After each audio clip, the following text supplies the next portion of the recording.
When we think of sounds, most people think of sound waves that travel through the air.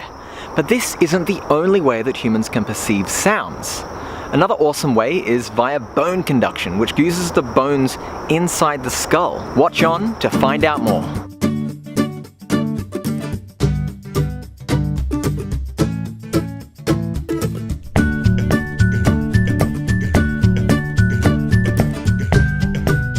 Hi, this is Will. Welcome to the InnovAU channel. Typical hearing involves compression waves, which travel through the air and go into your ear, go via your ear canal, and hit your eardrum, which then transmits to your inner ear and your cochlea, which then transfers this to electrical signals, which is how you sense audio.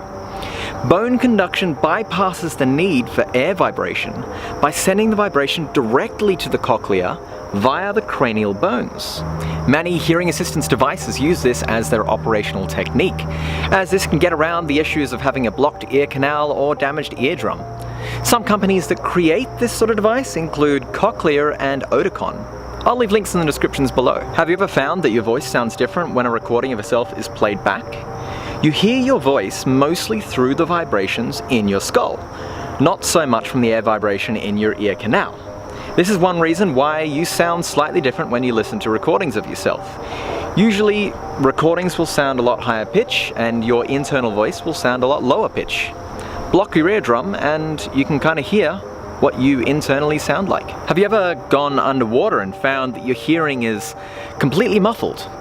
Well, this is because water is not as good a transmitter of compression waves, at least as not as good as air at the compression waves that we send out. Scuba divers use bone conduction so that they can hear audio underwater. By putting the audio vibration directly onto the bone, you bypass any transmission medium restrictions. And then you've got headphones, such as the Trex Aftershocks. These allow for people to listen to audio while not restricting their situational awareness, as their ears are still open. In this case, this sits in front of my ear, and the actual ear section is still open. These headphones work by having the vibration in addition to a little bit of sound to try and cover the full spectrum of sound. One thing you can do with these headphones is when you've got them on, you block your ears and you can actually make the sound quite a bit louder. And this also means you can block out your surroundings, such as when you're on an airplane. So how does it work? Well, bone conduction uses the bones in the head, usually the skull and jaw bones, to conduct vibrations and send them directly to the inner ear and the cochlea via the cranial bones. Audio will seem like it's coming from inside the head itself, or almost from the surrounding area. It feels like the music is playing in the room, but nobody else can hear it. In most cases, it doesn't actually produce audio. It doesn't produce sound. It produces vibrations.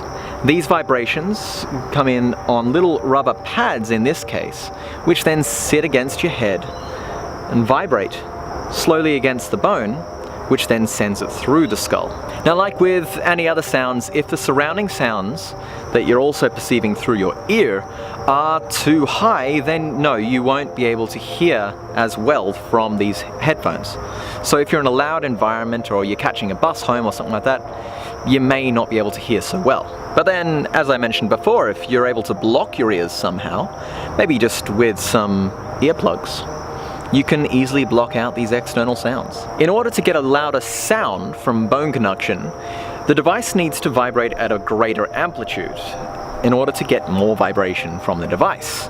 Now, of course, they can only vibrate so much until it actually starts to tickle your skull and feel a bit weird. So there is a bit of a limitation on the volume that can be achieved by these sorts of devices. While bone conduction seems like it's a fairly new concept, it's actually been around for quite a long time. Now, apologies if I pronounce any of these names wrong. I am Australian and we have a habit of mispronouncing things. Girolamo Cardano has been credited as the first person to publicly discover the effects of bone conduction, where he published his findings that it was possible to hear sounds from the vibrations transmitted by a rod or spear placed between the teeth. It's been suggested that Beethoven, the famous deaf composer, had placed a rod between his teeth with the other end touching his piano to hear his music. Johannes Jorisson published a dissertation at Halle in 1757 based on the findings from his father that when he placed his pipe, while still in his teeth, onto a harpsichord, he could feel and hear the vibrations. He tested these findings further by placing a hard piece of wood between his teeth and the teeth of another person, and found that he could hear the other person's speech through the wood. In 1923, bone conduction was proposed to be able to be powered by electricity by Augustus G. Pohlmann and Frederick W. Kranz. Their suggestion is to use this for audiometers and hearing aids. In November of 1923, Hugo Gernsback proposed an electric device as a potential hearing aid in the magazine Science and Invention. The design had the vibrations going through the user's teeth, like with older hearing devices.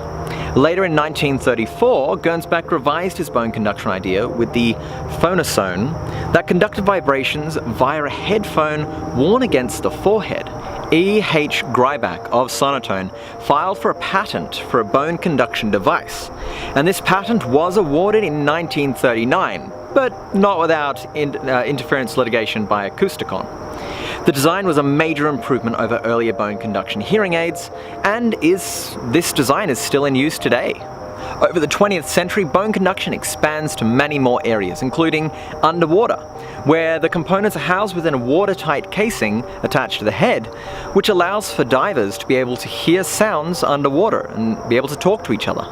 Additionally, bone conduction-based hearing aids get smaller and more portable and are available as models that can be worn on outside the head or embedded into the skull itself. In the 2000s, bone conduction is introduced into the earphone market, allowing people to use bone conduction as a replacement for their typical earphones and headphones, which is how I found myself using this technology.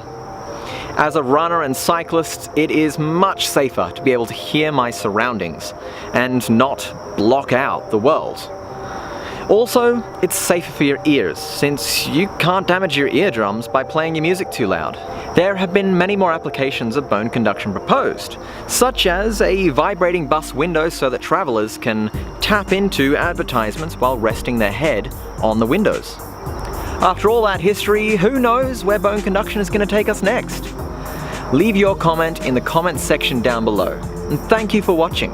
Hit the like button, subscribe, and tap the little bell icon to be notified of new videos. InnovAU. Invent, innovate, and create your world.